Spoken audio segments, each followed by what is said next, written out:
தாவேகா தலைவரும் நடிகருமான விஜயோட மனைவி சங்கீதா விவாகரத்து கோரி செங்கல்பட்டு நீதிமன்றத்தில் மனு தாக்கல் பண்ணியிருக்காங்க.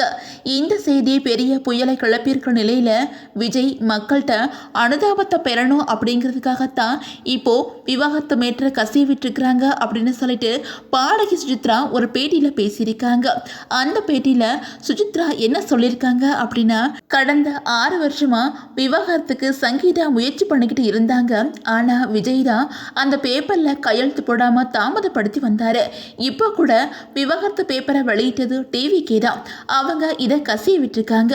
சங்கீதா தரப்புல இருந்து இது அதிகாரப்பூர்வமாக வெளியாகவே இல்லை.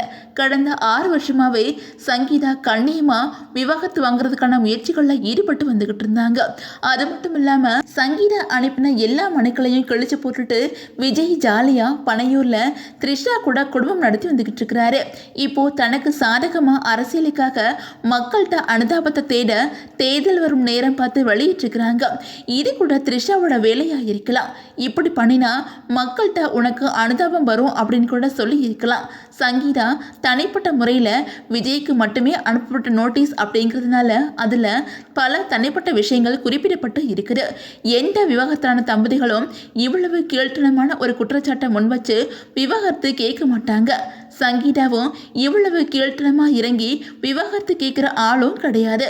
பல பெண்கள்கிட்ட இருந்து விஜயை பாதுகாத்ததே சங்கீதா தான். ஆனால் த்ரிஷாட்ட இருந்து பல முறை காப்பாற்றினாலும் அவர் திரும்ப திரும்ப அங்கே தான் போயிட்டுருக்கிறாரு. த்ரிஷா அப்படிங்கிற முதல்ல கடைசியில் விஜயோட வீட்டையே ரூல் பண்ண ஆரம்பிச்சிருக்குது. பல மூளை செலவுகளை த்ரிஷா பண்ணி மனைவியவே அடிக்கிற அளவுக்கு போயிட்டாரு விஜய். உண்மையிலேயே விஜய் ஒரு நல்ல மனிதர் தான். ஆனால் த்ரிஷா தலையணை மந்திரம் மோதி அவரை ஆட்டி படைக்கிறாங்க. விஜய் கூட இருக்கிற ஃபோட்டோவை த்ரிஷா வெளியிட காரணமே சங்கீதாவை வெறுப்பேற்றணும் அப்படிங்கிறதுக்காகத்தான். 6 வருஷங்களா சங்கீதா அமைதியாக இருந்ததுக்கு காரணமே பசங்க பாதிக்கப்படக்கூடாது அப்படிங்கிறதுக்காகத்தான். ஆனால் விவாகரத்து பேப்பரை கசிய விட்டு இப்படி பண்ணிட்டாங்க அப்படின்னு சொல்லிட்டு பாடகி சுசித்ரா அந்த பேட்டியில் பேசியிருக்கிறாங்க.